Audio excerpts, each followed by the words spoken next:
man maa ngi tudd Ibra Diop di professeur de sciences économiques et sociales au lycée technique André Pétavin de Saint-Louis. Et également maa ngi nekk membre ci mouvement national des cadres patriotiques nekk également coordonnateur adjoint bu Pastef Touba Toul di responsable cellule Pastef bu Pirum Ndëri. lan moo war a jotaay bi. ginnaaw bi ñu nuyoo sénégalais yi nga xam ne ñu ñuy suivre fii ci biir réew mi ak bitim réew di nuyu patriotes yi nga xam si yëpp ñu ngi ci biir Sénégal particulièrement ñu nekk fii ci commune Touba Toul di nuyu invité yi nga xam si ni ñëw nañ fekk ci bis bi. jamono yi seetlu nañ ni li nga xam si ni mooy actualité politique bi dafa am lu ko marqué mu di as ndaw soo xam si ni toll na ci ñaar fukki at yëkki ay accusation yu grave teg ko ci ki nga xamante si ni moo di leaderu Pastef di président Ousmane Sonko. loolu nag képp koo xam si ni patriote nga waaye képp koo xam si ni doomu Sénégal nga ci justice intéressé la mbir moomu war na la intéressé moo tax ñun ñi nga xam si ni ñooy patriote Pirum Ndëri ñu ne nañ amal point de presse bi pour amal ci ay waxtaan boobu ñu koy tënk ci lu toll ci ñetti point. bi ci njëkk mooy dañu bëgg fàttali d'abord mbir mi ci ban contexte la amee wante tamit def li nga xam si ni mooy ak appel jëmale ko ci sénégalais yi jëmale ko ci ndaw ñi suñu paree également ñu fàttali suñu bopp fàttali waa réew mi li nga xam si ni mooy les vrais enjeux yi nga xam si ni tey jii moom moo war na ñor bépp doomu Sénégal bépp ndaw bépp intellectuel mu war a nekk la xam moom la ñu war a waxtaane ndax dama am yaakaar ni ñu ngi xaw a fàtte li nga xam si ni moom moo ëpp solo loolu moo waraloon woote bi tey bu ñu ñëwee ci point bu njëkk bu ñuy fàttaliku en 2012 bi nga xamante ne si le président Macky Sall ñëw na ci pouvoir bi fan yu néew rek li mu njëkk a lancé mooy ni dina fexe ba nga xamante si ni dina réduire l'opposition à sa plus simple expression maanaam ci wolof dina fexe ba nga xamante ni lii mooy kujje gi dina suqi ay laafam ba ci tur rek lay toll. loolu nag ba mu ko waxee yemut ci ay wax dafa jëf nit ñi gis ndax ci loolu ci la daal di mettre li nga xam si ni mooy la machine judiciaire instrumentaliser li nga xam si ni mooy justice pour di ko xeexe ay opposants ki nga xam si ni mooy première victime bi nekk Karim Meïssa Wade nga xam si en 2015 ñu daal di koy saax-saaxee tëj ko génne ko réew mi ndax jàppoon nañ ni adversaire la boo xam si ni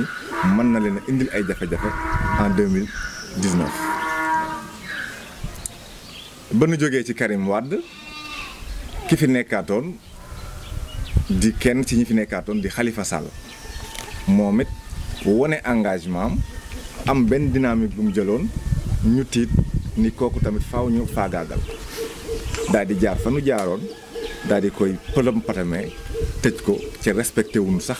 procédure yi nga xam si ni moo gën a élémentaire ci wàllu justice. Cour de la CEDEAO alerté na wax na ba sonn waaye teewul ñu def la ñuy def ba tëj ko kaso xañ ko mu mën a participer ci élection yu 2019. yemuñu foofa bi nga xamante ni def nañ loolu wàññi opposition bi ba opposition daanaka xaw na yox-yoxi ñu dem élection 2019 gagné élection yi ah ni lii kat ñam nañ ko mu neex óoru ñoo arrêté donc lu ñuy def mooy lan fexee nag xëccoo 3e mandat bi nga xam si ni constitution bi dañu koo tere mu leer nañ te ñoom ñu tëgg constitution bi xam ko loolu li koy fësal moo di nag cette fois-ci nekkatul sax opposants yi lay attaqué mais dafay attaqué ñi nga xam si ni mooy ñi bokk ci parteem ak ñi nga xamante si ni ay ci coalition bi ci lañ bokkoon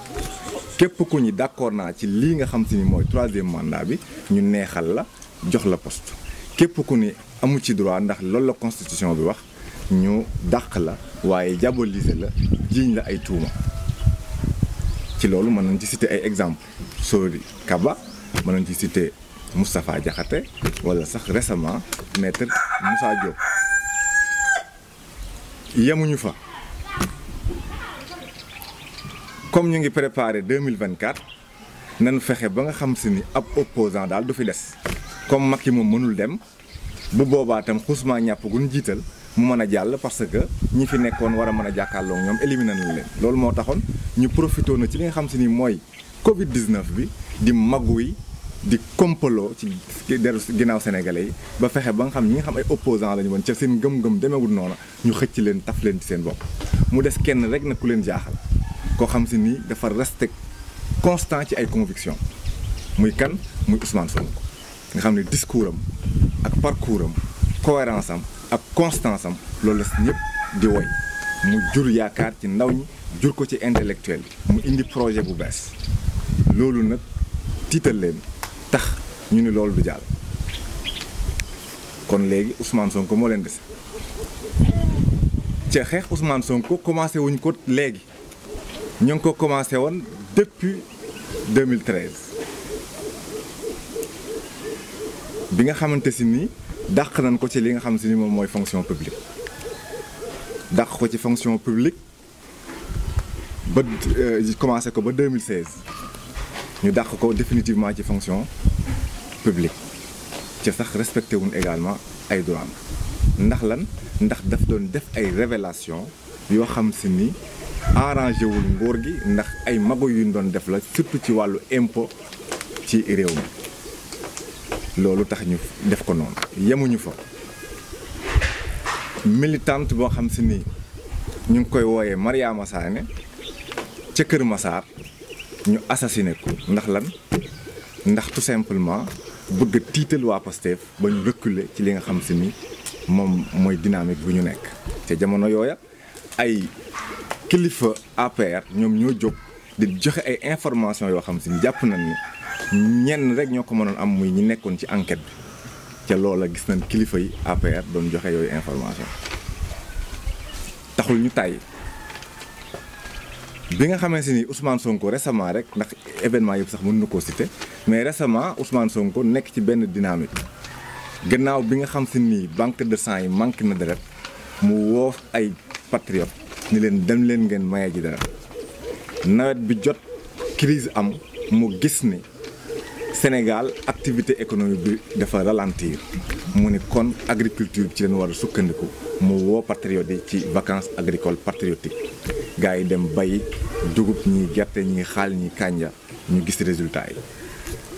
yi yamu ca mu ni xale yi kat daaw seenum njàng demewul noona donc ñi nga xam ay jàngalekat lañ ci ànd ak moom nañ dem organiser ay cours de vacances jàngal xale yi pour mën leen a dimbali loolu ñu amal nañ ko fii ci Touba Toul jàppale ci xale yi yemul foofa mu xam ne moom projet bi muy woote indépendance la laaj wërta mën a dem di làqatu ci ay tubaab wala ay lobby ñuy ñëw di ko financer bu ëllëgee ñu naa ko jaaral fii wala jaaral fële mu lancé li nga xam si ni mooy nemmeeku tour cadre patriotique patriote yu Sénégal ak yu diaspora lancé loolu pour fexe ba nga xam si ni activité parti bi ak activité sunu leader Ousmane Sonko doomi Sénégal yi ñoom ñoo koy financé doomi Sénégal yi nag yi nekk ci réew mi ak yi nekk bitim réew ñoom ñoo koy jël seen stoot boole ko jox ko ngir mu am indépendance am ca loolu lañ gis le 2 ca guddi ay 1h du matin le ministre de l'intérieur daal di génn benn communiqué di menacer pour fermer li nga xam si ni pour dissoudre li nga xam si ni moom mooy parti Pastef wante loolu lépp saa yu amee rek sénégalais dañuy jóg xam ne lii daal li ko waral rek mooy xeex un leader di wàññiwul ci seen ngëm-ngëm dara wàññiwul ci seen détermination lenn moo tax nag ñu ni kon nan seet feneen léegi fi nga xam fi lañ ko mën a attaqué mooy lenn sénégalais moom wàllu mërs maanaam wàllu loo xam dafa jëm ci ay violé wàllu ngóor jigéen wàllu sàcc ak dorog duñ ci baalaate ñu ni kon nañ fexe luñ ko taqal foofu donc lii moom moo indi tey jii ñu def seen ay machination fexe ba nga xam si ni jël nañ benn xale boo xam si ni innocente la ndax xale bi en réalité moom li nga xam si ni mooy victime la ci affaire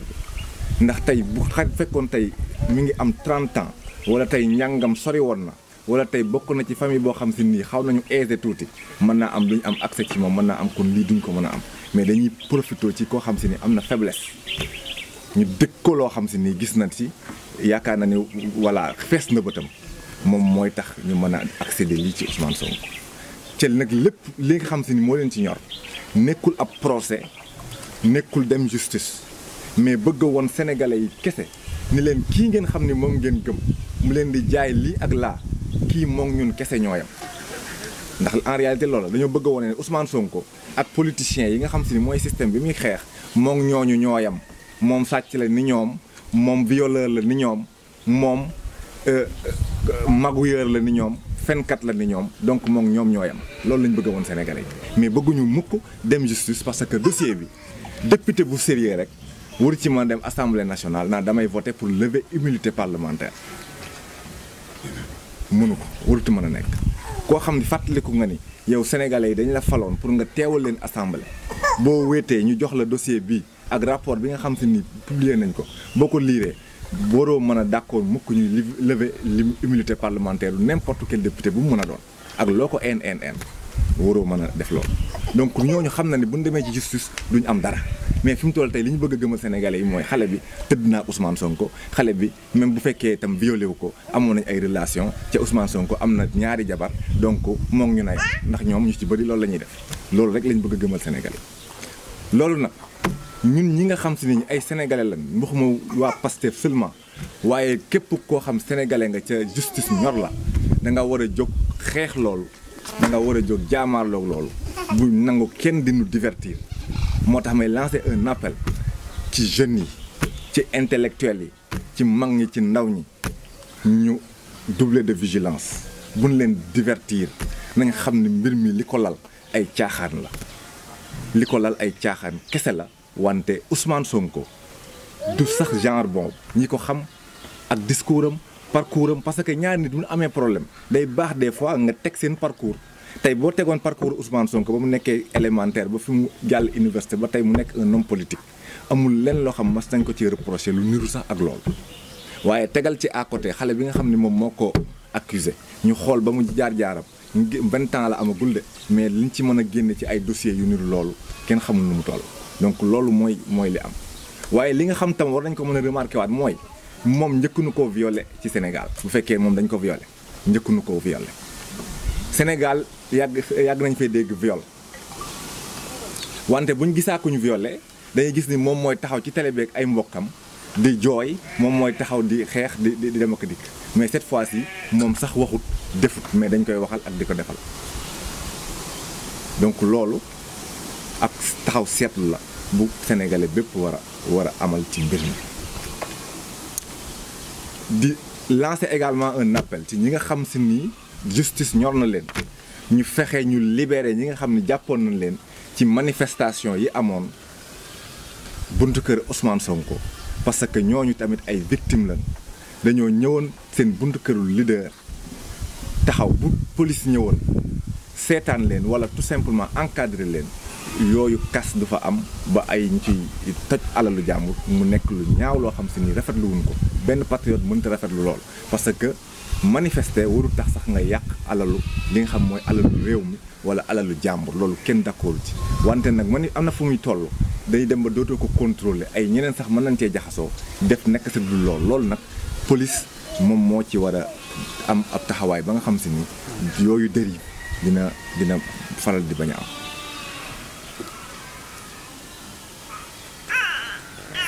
léegi nag bu loolu weesoo ñu war a xam lan mooy les vrais enjeux yi nga xam si ni tey jii moom la sénégalais yi war a wax ca bañ a nangu ñu ñuy divertir di ñu dugal ci ay caaxaan ndax vrai enjeu yi lan la Sénégal pays la boo xam ne 1960 moom la amoon indépendance 1960 ak léegi ëpp na juróom-benn fukki at Sénégal amagul monnaie ndax amul sax ma ne amagul monnaie mooy bu ngeen làmbee seen poche 1000 francs yi ngeen fay fekk ak 10 000 francs ak 5000 francs du Sénégal lañ ko defaree du Mali lañ ko defaree du Côte d'Ivoire lañ ko defaree fu ñu ko defaree une ville bu ñuy wax Chamalières bu nekk ca France lañ ko defaree jël ko indil ñu ko joxuñu ko ñun ñu koy utiliser. ca loolu doyul bu ngeen jëloon tey billet boobu dem France dugg ci boutique mi jaay ma duñ ko nangu ñoom ña ko defar sax nanguwuñ ko. donc loolu ab honte la boo xam si ni Ousmane Sonko dafa ni moom bu toogee ci pouvoir bi li muy njëkk a def mooy loolu day dakk loolu nag moo ñor jeunes yi ànd ceeg moom loolu nag dafa tiital ñi nga xam si ni ay lobby lañ d'abord France bi nga xam si ni monnaie franc CFA boo bëggee nekk ennemi France rek tuddal franc CFA waaye aussi lobby yi pour ñu échouer boobu projet li nga xam ne mooy les vrais enjeux mooy les ressources naturelles Sénégal di dëkk boo xam ne dañ fi découvrir pétrole ak gaz ressources yooyu dañu war a fexe ba nga xam si ni mu jariñ waa dëkk bi ndóol jóge fi ñii am courant ñii amuñu ko loolu war na fi mën a jóge loolu nag waxtaane koom-koom boobu ba fu sénégalais bi xam contrat bu ne sénégalais yi xam la ca nekk njariñul Sénégal nekk ci loolu la Ousmane Sonko proposé ca loolu arrangé wul les firmes multinationales loolu arrangé wul lobby yi arrangé wul ñi nga xam te dañuy nekk fii pour le système nga xam te ni depuis 1960 ba léegi ñoom ñoo fi nekk nguur gu ñëw ñu ànd ak yow mën nañu nekk ay avocat ñii ay professeur la ñii ay politicien la ñooñu ñoo fees dell di xeex tey Ousmane Sonko parce que li mu proposé ñoom arrangé wu leen ca loolu moom la moo arrangé réew mi moom la ndaw ñi soxla li nga xam si ni mooy enjeu mooy indépendance économique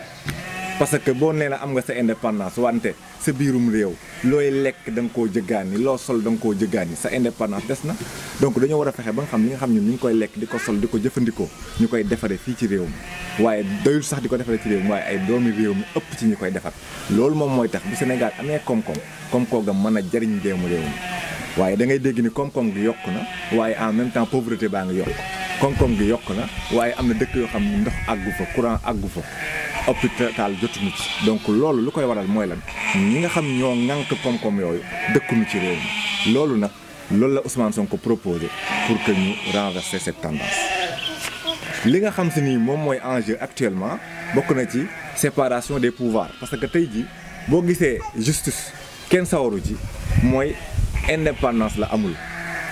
justice bu fekkee amul indépendance tey jii yow xalaatoo sax dem ci yoon ak ki nga xam si nii moom ci pouvoir bi la nekk ndax da nga naan ñàkk naa ba pare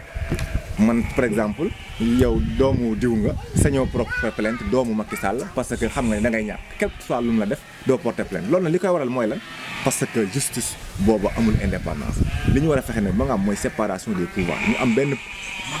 pouvoir exécutif boo xam si nii day doxal am pouvoir judiciaire boo xam si nii moo toppatoo wàllu yoon ci toute autonomie waaye tamit am pouvoir législatif boo xam si nii moom moo nekkal askan wi leen xeexal seen ay jafe-jafe loolu bokk na ci li nga xam ne mooy enjeu yi wante tamit bokk na ci li nga xam ne mooy enjeu yi ñu diversifier suñu ay partenaires ñun Sénégal dafa mel ni France rek la ñu xam ci partenaire mais yenn pays ñu ngi fi Chine mi ngi fi Japon mi ngi fi États-Unis mi ngi fi yeneen pays ñu ngi fi mais lan moo tax ñu jël suñu lépp rek jëm ko ci France pourquoi parce que dès les indépendances ñi nga xam ñu ngi ko doon xeex ñu mel ni Ousmane Sonko dañ leen a faagalgaloo du ci Sénégal kese waaye ci Afrique bi yëpp la mën nañ ci citer Patrice Lumumba mën nañ ci citer Thomas Sankara ici au Sénégal mën nañ ci citer Mamadou Dia mën nañ ci citer Cheikh Anta Diop ñooñu dañoo jógoon ni kat dañoo war a jël alalu réew mi delloo ko waa réew mi loolu moo taxoon ñu xeex leen tëj leen kaso sànq leen jaxase leen ak askan wi ba tey jii loolu amul. li nga xam ni enjeu la également mooy pandémie bi dañoo nekk ci jamonoy pandémie Covid-19 ñu def couvre-feu activité économique bi deltu ginnaaw góorgóorlu yi am jafe-jafe yemul ci góorgóorlu yi waaye ñi xam sax mënoon nañ seen bopp léegi nekk nañ ci ay jafe-jafe ndax lan ndax Covid 19 jamono jooju ci leen waroon a xool yan solution la ñu war a def pour génne askan woowu ci jafe-jafe yi nga xam te ni ci la nekk. loolu defuñu ko waaye nekk di maguy nekk di comploter contre une personne contre un parti politique loolu defe naa loolu lu ñaaw la. bokk na ci enjeu yi également la relance économique parce que jamono ji réew yi nga xamante ni yëpp tey jii subir nañ crise bi li ñuy def mooy lan fexe ba relancer seen activité économique fexe ba nga xamante ni récession bi ñuy wax en 2020 au moins 2021 ñu mën a relancer économie bi ba nga xam si ni dinañ créer plus d'emplois dinañ mën a créer plus d'activités plus de richesse pour que tout simplement ñu fàtte les effets négatifs de cette pandémie à Covid-19 wante également bu ñu jógee ci pandémie bi ñu fexe ba nga xam si ni sénégalais bu feebaratee dina mën a yem fii ci Sénégal faju parce que li ñu gis ci pandémie bi mooy tëj nañ frontières yi képp tey ku feebar ci biir réew mi rek ngay yem donc loolu dañ ci war a am njàngat ba nga xam si ni ëllëg si bi ku toog ci réew mi war ngaa mën a liggéey loo xam si ni fu waay feebar ak jàngoro bi lu mu mën a demee doo xalaat a génn réew mi di faju ji feneen donc loolu ay enjeux la parmi tant d'autres donc ñu bañ ñu divertir ca xam ni Ousmane Sonko yii ak projet yi ak yeneen point loolu la tënk ci ab projet ne réew mi dañ ko war a delloo doomi réew mi dañoo war a jàngale làkku réew mi ci biir Sénégal dañoo war a jàngale histoire réew mi ak suñu ay kilifa diine ak suñu ay kilifa aada li nga xam def nañ ko xale yi dañ ko war a xam képp koo xam si ni liggéey nga ñaq jariñ képp koo xam si ni jàng nga war a mën a tekki jariñ réew mi jariñ sa bopp loolu nag di projet boo xam si ni ma ko waxee sànq jeunes yi comprendre nañ ko intellectuels yi comprendre nañ ko loolu nit ñi bëgg nañ ko ñi nga xam si ñu ngi toog di observer sax léegi ñu ngi commencer di prêter une oreille attentive à Ousmane Sonko moo tax ñu leen kase loolu pour tuumaal ko pour tout simplement yàq deram pour tout simplement wane ni ñoom moom ñoo yem wante nañ xam ni Ousmane Sonko du mos a yem ak ñoom ndax nee nañu bu fekkee ñëpp tolloo nañ cër dina am ñu gedd seen cër waaw Ousmane Sonko bu nee ba ko yemale ak ñoom defe naa mu gedd cëram parce que parcours am wanew ko discours am wanew ko il est resté cohérent et constant donc loolu moo nekkoon kàddu yi nga xam si ni moom laa bëggoon partager ak yéen ci wolof bu ko defee. waaw français bi. donc s'il vous plaît bu fekkente ni mën nga tënk. parce que pratiquement 25 minutes wolof. c'est trop. D'accord. donc français bi boo ko mën a tënk. Je m'appelle Ibra Diop. Je suis professeur de sciences économiques et sociales au lycée technique André Pétavin de Saint-Louis. Par ailleurs, je suis membre du mouvement national des cadres patriotiques, coordonnateur adjoint Pastef Touba Toul et responsable de la cellule Pastef de Pirum Ndari. Comme vous le savez, et comme nous le savons tous également, l'actualité politico-judiciaire est marquée ces derniers temps par l'affaire dite Adja Sarr, cette masseuse de 20 ans qui a porté des accusations fallacieuses et si graves à l'encontre de la personne de Ousmane Sonko, leader du parti Pastef, les Patriotes du Sénégal. Un espoir pour toute la nation. C'est la raison pour laquelle nous, patriotes du Sénégal, de Pirum Ndari, du Sénégal d'ailleurs, patriotes de Touba Toul, mais également particulièrement patriotes de Pirum Ndari, nous avons décidé de faire appel à la presse pour manifester notre soutien sans faille au président Ousmane Sonko et profiter de cette occasion pour rappeler d'une part le contexte politique dans lequel cette affaire est montée en toutes pièces pour ternir l'image de Ousmane Sonko, un homme politique jusqu'ici dont le parcours a été irréprochable. Et d'autre part, fustiger cette machination et réclamer une justice juste et équitable. Enfin, nous rappelons à nos compatriotes les vrais enjeux, parce qu'il me semble qu'on est en train de passer à côté de l'essentiel. Alors, dès son accession à la magistrature suprême, le président Macky Sall avait mis en branle son plan machiavélique consistant à réduire l'opposition à sa plus simple expression, avec comme cheval de bataille une instrumentalisation de la justice. Ainsi, en 2015, la machine judiciaire a condamné Karim Meïssa Wade pour délit d'enrichissement illicite à 6 ans de prison pour l'écarter définitivement des joutes électorales de 2019. En 2018, c'était au tour de Khalifa Sall, alors maire de la ville de Dakar, d'être emprisonné après moult violations des procédures judiciaires les plus élémentaires. En 2019, c'est dans ces circonstances que le président Macky Sall a été élu face à une opposition très affaiblie. Son coup étant réussi, le président Macky Sall et son régime devient ainsi très gourmand, pensant à une troisième ou une nouvelle forfaiture en tout cas, c'est-à-dire un troisième mandat que la Constitution ne lui permet pas. Et désormais, c'est au tour de ses partisans et alliés de commencer le sale besogne. Tous ceux qui sont pour, n'est-ce pas, ce plan machiavélique, tous ceux qui sont pour cette forfaiture, tous ceux qui sont pour ce coup d'État institutionnel sont tout simplement promus.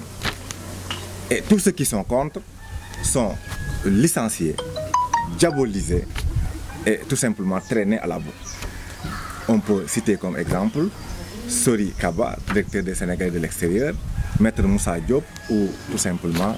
Moustapha Diakhaté. Toujours dans cette entreprise de museler l'opposition, Sall et sa dynastie profitent de la crise de Covid-19 pour corrompre et comploter avec une frange de l'opposition non convaincue pour faire face à un seul opposant crédible, porteur d'un projet qui fait rêver les Sénégalais. Et cet acharnement sur le leader du PASTEF, en l'occurrence Ousmane Sonko, ne date pas d'aujourd'hui. Rappelez-vous, le 29 août 2016, le président Ousmane Sonko fut radié de la fonction publique suite à ces révélations fracassantes qui exposent toutes les pratiques peu catholiques du régime et indisposent les tenants du pouvoir. En 2018, la militante Mariama Sagna fut assassinée à Keur Massar et à l'époque des ténors de l'APR tenaient des révélations qui faisaient froid au dos, puisque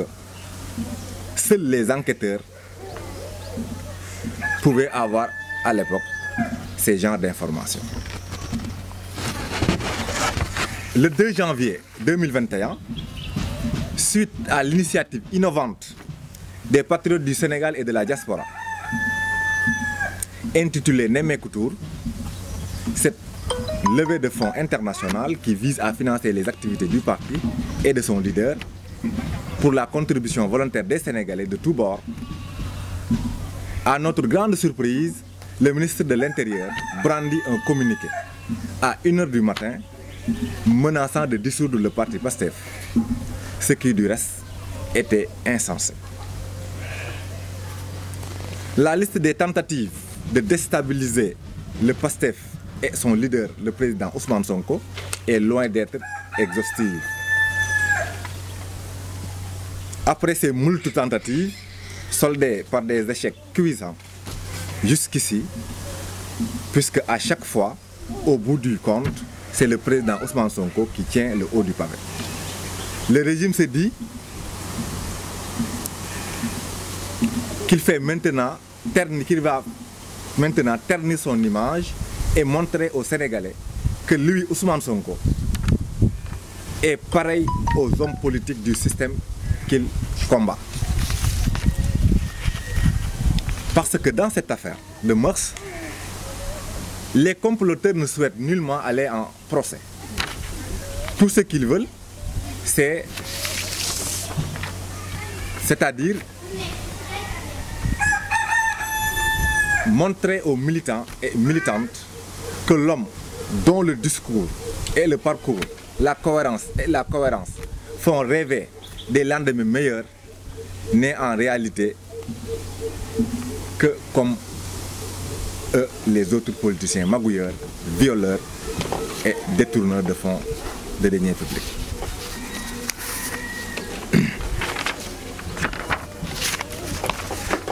C'est la raison pour laquelle nous faisons un appel solennel à tous les Sénégalais épris de justice de se réveiller pour comprendre qu'en réalité, ces gens-là, ces comploteurs ne souhaitent nullement aller en justice, mais ce qu'ils veulent, c'est de porter des accusations, tout simplement dans le sens de dire que Ousmane Sonko entretenait des relations sexuelles, n'est-ce pas, hors mariage, avec une jeune de 20 ans, alors qu'il a 2 femmes. Donc c'est ce qu'ils cherchent à nous faire gober. Nous ne devons pas l'accepter. Autre chose, c'est de lancer un appel aux jeunes, aux intellectuels, aux femmes, de se lever pour que justice soit faite, mais également pour qu'on puisse libérer sans condition les détenus suite aux manifestations tenues devant la maison de Ousmane Sonko. Parce qu'en réalité, ces jeunes, à l'image de Adji Sarr, ne sont que des victimes dans cette affaire. Et pour terminer, je rappelle, d'abord, on se rappelle, on fait un rappel aux Sénégalais de tous bords que les vrais enjeux sont ailleurs. Il ne faut pas que les tenants du pouvoir nous divertissent. Parce que le Sénégal est un pays soi-disant indépendant depuis 1960, mais jusqu'à présent, la monnaie franc CFA que le Sénégal utilise, ce n'est pas des billets et pièces qui sont frappés ici au Sénégal, mais dans une ville française qui s'appelle la Chamalière, où les billets sont produits en quantité et nous sont livrés comme une sorte de location. Alors qu'en réalité, si vous prenez cette monnaie-là, vous allez en France pour faire des transactions, ce sera impossible, vous ne pouvez pas directement le faire. Donc à quoi sert cette monnaie? C'est cela que Ousmane Sonko a fustigé, disant que dès son accession au pouvoir, n'est-ce pas, cet asservissement va tout simplement s'arrêter. Les enjeux sont au niveau des ressources naturelles. Le Sénégal regorge de ressources pétrolières et gazières. Mais on risque de ne pas en profiter. Parce qu'en Afrique, il y a des pays qui avaient des ressources naturelles, qui l'ont jusqu'à maintenant. Mais la population n'a pas bénéficié de ces ressources naturelles. On peut citer l'exemple du Congo, on peut citer l'exemple de la Guinée. Donc nous, Sénégalais, nous devons faire attention. Ce que Ousmane Sonko propose, c'est une gestion transparente des ressources naturelles. Que les dirigeants signent des accords, que les Sénégalais sachent, mais également dans l'intérêt exclusif de la nation, mais pas dans leur intérêt crypto-personnel. Ce qui est en jeu, c'est l'indépendance économique. Un pays ne peut pas se développer si, par exemple, il n'a pas un secteur privé puissant. Alors que ce secteur privé est inexistant. Pourquoi? Parce que c'est des firmes multinationales qui sont ici au Sénégal, qui tout simplement neutralisent tout projet de création de petites et moyennes entreprises, parce que tout simplement les dirigeants n'ont pas fait ce qu'il fallait pour protéger ces petites et moyennes entreprises et permettre au Sénégal désormais d'avoir une croissance économique inclusive, où tout simplement les fruits de cette croissance vont profiter, n'est-ce pas, aux populations sénégalaises. Les vrais enjeux, c'est la séparation des pouvoirs. Dans un état de droit, il faut qu'il y ait une séparation des pouvoirs. La démocratie sénégalaise est agonisante. Nous avons une justice qui est tout simplement contrôlée par le pouvoir exécutif. Une justice qui ne fait que ce que le pouvoir exécutif veut. Une législative constituée de députés qui se réclament députés de Macky Sall et non députés du peuple. Parce qu'en réalité, dans cette affaire toujours, si les députés étaient véritablement des députés du peuple, on ne pouvait pas penser à aucune manière à une levée de l'immunité parlementaire de Ousmane Sonko, parce que le dossier est vide, parce que le rapport a révélé que tout simplement c'est une machination. Les vrais enjeux, c'est la diversification des partenaires du Sénégal. Le Sénégal ne peut pas seulement se contenter de la France comme partenaire principal, alors que nous sommes dans une économie mondialisée où les partenaires économiques sont nombreux. Rendez-vous du donner et du recevoir. Donc le Sénégal a intérêt à diversifier ses partenaires. Le Sénégal a intérêt à faire une gestion beaucoup plus concertée de la pandémie à Covid-19. La pandémie de Covid-19 est là. Au lieu de penser à apporter des solutions aux Sénégalais de tous bords, aux Gorgorlou qui n'ont pas de quoi brûler la marmite, même si les gens qui étaient nantis jadis actuellement sont en difficulté parce que toutes les activités sont ralenties. Au lieu de trouver des solutions à ces problèmes-là, on est en train de tout simplement comploter contre une personne, contre un parti politique, contre un projet que les Sénégalais, en leur écrasante majorité, ont porté. Donc nous devons dire non. C'est la raison pour laquelle je lance encore un appel aux jeunes du Sénégal. En première ligne de mire, les jeunes de la commune de Touba Toul, mais également de la région de Thiès et de tout le Sénégal, de se lever, de s'unir comme un seul homme pour dire non à cette machination. Ce n'est pas seulement les patriotes, mais tous les Sénégalais de tous bords qui sont épris de justice. Ils doivent se lever pour dire non à cette machination. Ça ne doit pas passer. Ça ne doit pas passer parce que ici, Ousmane Sonko, c'est de l'espoir. Le projet de Ousmane Sonko, c'est un projet qui peut porter le Sénégal vers des lendemains meilleurs et les Sénégalais l'ont compris, donc nous ne devons pas accepter. Donc je termine par remercier tous ceux qui sont ici présents, qui nous viennent de tous bords, mais également qui ne sont pas venus mais qui ont appelé des villages, des 96 villages de la commune de Touba Toul, notamment Pastef Ndoukoumane, Pastef Kerma Moungone, Pastef Kermadia, Pastef Tcharfouyaï, pour ne citer que cela, et Pastef Touba Toul, bien entendu, qui nous coiffent tous. Et remercier également nos amis de la presse qui sont venus couvrir ce point de presse. Je vous remercie. Ok, donc pensez-vous qu'il y aura une transparence par rapport au procès? Alors, si nous observons la procédure, on peut avoir des doutes. Parce qu'on ne peut pas concevoir qu'un procureur de la République de renommée, qui sait que M. Ousmane Sonko est un député à l'Assemblée nationale, qui sait qu'il n'est pas attrapé en flagrant délit, se permet de convoquer Ousmane Sonko, donc là il y a problème. Parce que si on avait suivi la procédure normale, se disant que malgré la plainte, comme il s'agit d'un député, il faut écrire à l'Assemblée nationale pour ne serait-ce que respecter la procédure. Dans ce cas, on pouvait espérer. Donc il y a Anguille sous roche. Il y a Anguille sous roche et nous ne sommes pas en tout cas confiants à la justice pour cette affaire. Ci wolof suñu xel tey na ndax mbir mi ba mu commencé ku toll ni procureur xam na ni Ousmane Sonko député la à l'Assemblée nationale. Te député à l'Assemblée nationale boo ko jàppul flagrant délit mënoo ko interroger. Donc lan moo tax mu convoqué ko pour interroger ko. Donc loolu tey na suñu xel bu fekkoon bañ ko joxee plainte bi dafa def directement saisir Assemblée nationale dina lever immunité parlementaire pour ma enquête ko bu boobaa suñu xel dina dal ndax dina ne ah lu bon ñoom respecté nañ procédure waaye mbir mi ni mu commencé dalul suñu xel.